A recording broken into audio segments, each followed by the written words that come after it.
Selamat siang, perkenalkan saya Maximilian Billy Houston dengan NIM H0511711314 akan mempresentasikan seminar statistika 2 saya yang berjudul Penerapan Metode Rentang Waktu Fase Rentang Markov dan Automatic Clustering Fase Logical Relationship pada Peramalan Curah Hujan. Dengan di bawah bimbingan Ibu Siti Sariman SSI MSI selaku pembimbing utama dan Bapak Dr. Nirwan Ilyas MSI selaku pembimbing pertama serta penguji Ibu Dr. Randa Nasra Sirajang MSI dan Bapak Siswanto SSI MSI.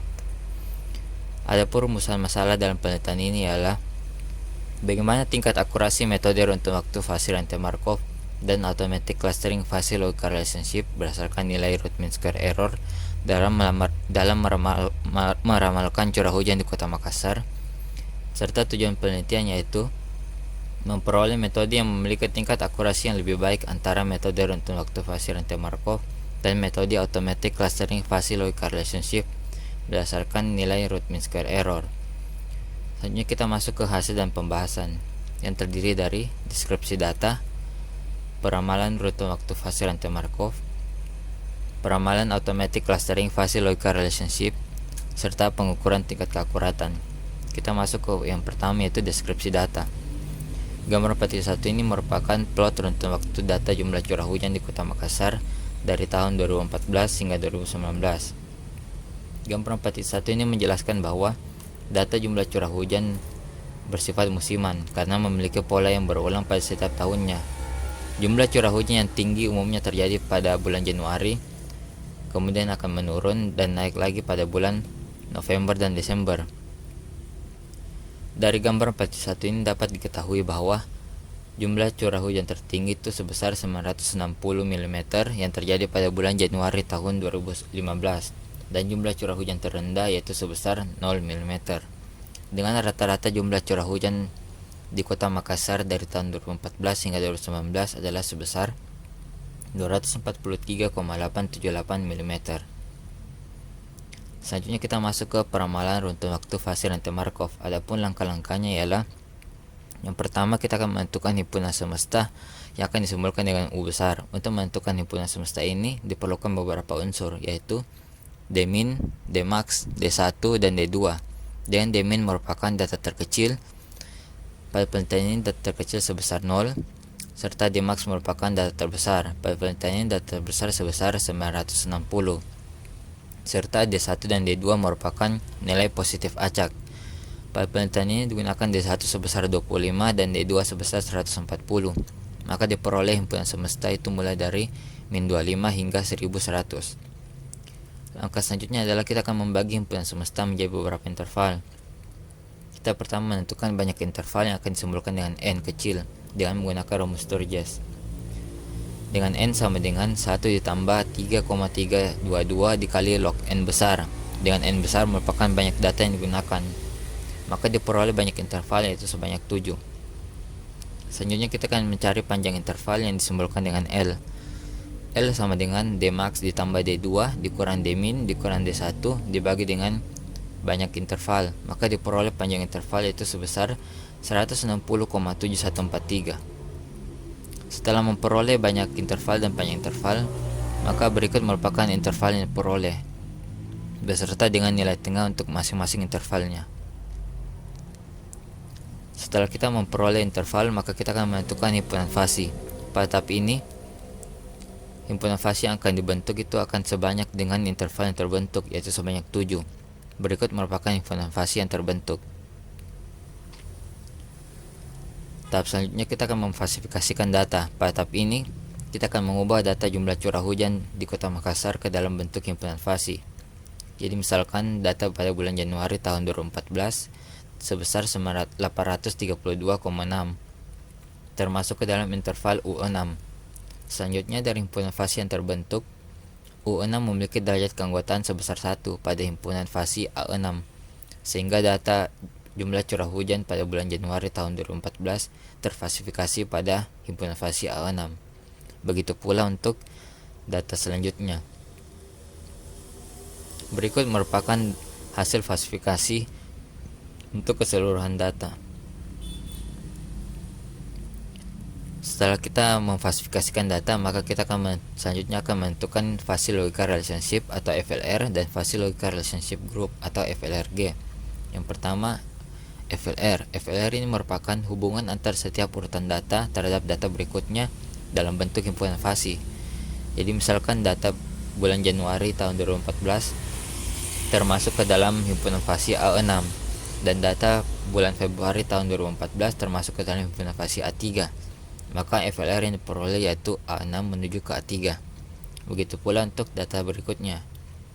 Setelah memperoleh FLR, maka kita akan menentukan FLRG, yang mana FLRG ini merupakan pengelompokan dari setiap perpindahan state. Berikut merupakan hasil pengelompokan dari setiap perpindahan state. Tabel 4.3 ini merupakan hasil fasi logika relationship pada metode runtuh waktu fasi rantai Markov. Selanjutnya kita akan menentukan matriks probabilitas transisional. Pada tahap ini kita akan menghitung nilai probabilitas dari setiap perpindahan state. Ya, misalkan untuk state A1 itu bertransisi ke state lainnya sebanyak 37 kali, yaitu ke state A1 sendiri sebanyak 30 kali, kemudian ke state A2 sebanyak 4 kali, dan ke state A3, A4, A5 sebanyak 1 kali. Maka diperoleh nilai probabilitas transisional untuk state A1 ialah sebagai berikut. Begitu pula untuk state-state lainnya. Berikut merupakan matriks probabilitas transisional R yang diperoleh. Selanjutnya kita akan menghitung dan menyelesaikan kecenderungan nilai peramalan awal. Yang pertama kita akan menghitung nilai peramalan awal. Sebagai contoh, untuk menghitung nilai peramalan awal pada bulan Februari tahun 2014, data yang dilihat merupakan data pada bulan sebelumnya, yaitu Januari tahun 2014 yang state-nya bertransisi dari state A6 ke A3. Maka nilai peramalan awal untuk bulan Februari tahun 2014 ialah sebagai berikut, yaitu sebesar 591,17857. Begitu pula untuk nilai peramalan awal untuk bulan-bulan berikutnya. Selanjutnya kita akan menyelesaikan kecenderungan nilai peramalan awal. Tahap ini merupakan tahapan untuk mengurangi besar penyimpangan pada hasil peramalan awal. Sebagai contoh, untuk bulan Februari tahun 2014 diketahui bahwa FLR pada bulan Januari ialah A6 menuju ke A3 yang merupakan transisi menurun. Maka nilai penyesuaian untuk bulan Februari tahun 2014 adalah sebagai berikut. DT Februari sama dengan min L per 2 dikali V, dengan L merupakan panjang interval dan V merupakan banyaknya transisi menurun. Maka diperoleh yaitu sebesar minus 241,07143. Tabel berikut menunjukkan bahwa nilai peramalan awal dan nilai penyesuaian untuk keseluruhan data. Selanjutnya kita akan menentukan hasil peramalan akhir. Pada tahap ini kita akan menjumlahkan nilai peramalan awal dan nilai penyesuaiannya. Sebagai contoh, untuk hasil peramalan akhir pada bulan Februari tahun 2014 itu sebesar 350,10714. Berikut merupakan hasil peramalan akhir untuk keseluruhan data. Gambar 4.2 ini merupakan plot perbandingan antara data jumlah curah hujan aktual dengan hasil peramalan metode runtuh waktu fasi rantai Markov. Gambar 4.2 ini menjelaskan bahwa secara keseluruhan hasil metode runtuh waktu fasi rantai Markov hampir mendekati data jumlah curah hujan aktual serta cukup mampu menangkap pola sebaran datanya. Namun terdapat beberapa hasil dugaan yang berbeda jauh dari data aktualnya. Hal itu dapat terjadi karena dipengaruhi oleh penentuan nilai positif acak D1 dan D2 serta banyak interval yang akan terbentuk. Selanjutnya kita masuk ke peramalan automatic clustering fasi logika relationship. Adapun langkah-langkahnya adalah sebagai berikut. Yang pertama, kita akan menentukan himpunan semesta yang akan disimbolkan dengan U. Namun untuk menentukan himpunan semesta pada metode ini hanya menggunakan Dmin dan Dmax, dengan Dmin sebesar 0 dan Dmax sebesar 960. Maka diperoleh himpunan semesta U mulai dari 0 sampai 960. Kemudian kita akan membentuk interval dengan metode automatic clustering. Pada Tahap ini kita akan membagi interval yang terbentuk ke dalam 3 subinterval. Berikut merupakan interval akhir yang terbentuk beserta dengan nilai tengahnya. Selanjutnya kita akan menentukan himpunan fasi. Himpunan fasi yang terbentuk ini akan sebanyak dengan interval yang terbentuk, yaitu sebanyak 102 himpunan fasi.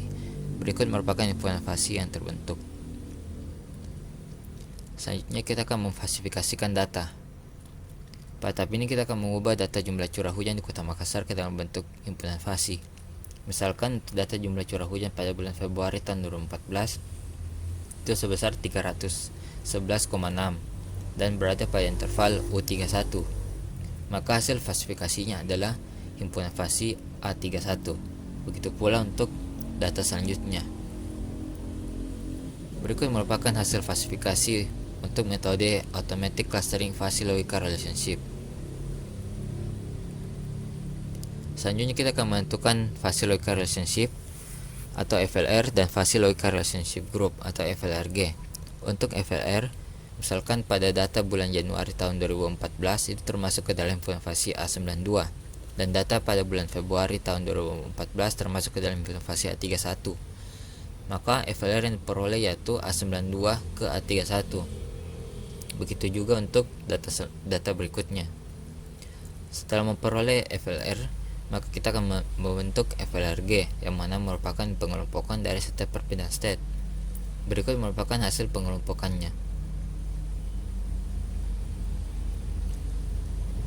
Tabel 4.6 ini merupakan Fuzzy Logical Relationship yang terbentuk untuk keseluruhan data. Tahap terakhir yaitu kita akan melakukan defasifikasi, yaitu pada tahap ini kita akan mengubah kembali data jumlah curah hujan di Kota Makassar ke dalam bentuk yang tegas. Jadi sebagai contoh, jika ingin mengetahui hasil peramalan jumlah curah hujan pada bulan Februari tahun 2014, maka yang perlu diperhatikan adalah hasil fasifikasi jumlah curah hujan pada bulan Januari tahun 2014 yang termasuk ke dalam himpunan fasi A92. Dan berdasarkan tabel FLRG dapat dilihat bahwa A92 hanya memiliki satu next state, yaitu A31. Oleh karena itu, hasil peramalan jumlah curah hujan pada bulan Februari tahun 2014 merupakan nilai tengah dari interval U31, yaitu sebesar 316. Berikut merupakan hasil peramalan dengan metode Automatic Clustering Fuzzy Logical Relationship. Gambar 4.3 ini merupakan plot perbandingan antara data jumlah curah hujan aktual dan hasil peramalan metode Automatic Clustering Fuzzy Logical Relationship. Gambar 4.3 ini menjelaskan bahwa hasil dugaan metode Automatic Clustering Fuzzy Logical Relationship mendekati data jumlah curah hujan aktual serta sangat mampu menangkap pola sebaran datanya. Namun terdapat beberapa dugaan yang berbeda sangat jauh dari data aktualnya. Hal itu dapat terjadi karena proses defasifikasi yang masih belum optimal. Selanjutnya kita masuk ke pengukuran tingkat keakuratan. Pada tahap ini kita akan mengukur tingkat keakuratan menggunakan metode root mean square error. Berikut merupakan hasil perhitungan root mean square error yang diperoleh. Untuk metode rentang waktu fase rantai Markov diperoleh sebesar 115,292, sedangkan metode Automatic Clustering Fuzzy Logical Relationship diperoleh sebesar 121,277. Gambar 4.4 ini merupakan plot perbandingan antara data jumlah curah hujan aktual dengan hasil dugaan metode rentang waktu fase rantai Markov dan metode Automatic Clustering Fuzzy Logical Relationship. Gambar 4.4 ini menunjukkan bahwa hasil dugaan metode Automatic Clustering Fuzzy Logical Relationship lebih mampu menangkap pola data aktual dibandingkan dengan hasil dugaan metode rentang waktu fase rantai Markov. Namun pada tabel 4.8 yang merupakan nilai root mean square error dapat dilihat bahwa metode rentang waktu fase rantai Markov menghasilkan nilai root mean square error yang lebih kecil dibandingkan metode Automatic Clustering Fuzzy Logical Relationship. Hal ini dapat terjadi karena dipengaruhi oleh penentuan nilai positif acak D1 dan D2 pada metode rentang waktu fase rantai Markov yang berdampak pada pembentukan intervalnya, serta penggunaan metode rantai Markov dalam perhitungan nilai peramalan, sehingga galat yang diperoleh pada metode rentang waktu fase rantai Markov tidak terlalu besar. Sedangkan pada metode automatic clustering fase logical relationship, meskipun menghasilkan interval yang lebih tepat, namun perhitungan peramalannya masih kurang tepat sehingga menghasilkan galat yang cukup besar. Adapun kesimpulan pada penelitian ini ialah peramalan dengan metode rentang waktu fase rantai Markov dan metode automatic clustering fase logical relationship memiliki keunggulannya masing-masing. Metode rentang waktu fase rantai Markov unggul dalam penentuan nilai peramalan, sedangkan metode automatic clustering fase logical relationship unggul pada pembentukan intervalnya yang lebih kompleks. Hasil peramalan jumlah curah hujan di Kota Makassar dari tahun 2014 hingga 2019 dengan menggunakan metode rentang waktu fase rantai Markov memperoleh nilai root mean square error sebesar 115,292, dan nilai root mean square error yang diperoleh dari metode automatic clustering fase logical relationship sebesar 121,277. Dengan demikian, metode rentang waktu fase rantai Markov memiliki tingkat keakuratan yang lebih baik dibandingkan metode automatic clustering fase logical relationship berdasarkan metode root mean square error. Adapun saran dalam penelitian ini ialah, berdasarkan hasil penelitian ini, maka saran yang dapat digunakan untuk penelitian selanjutnya yaitu menggabungkan metode automatic clustering fase dengan metode peramalan rentang waktu fase lainnya, serta membandingkan tingkat keakuratan metode tersebut dengan metode peramalan lainnya. Adapun daftar pustaka yang digunakan pada penelitian ini adalah sebagai berikut.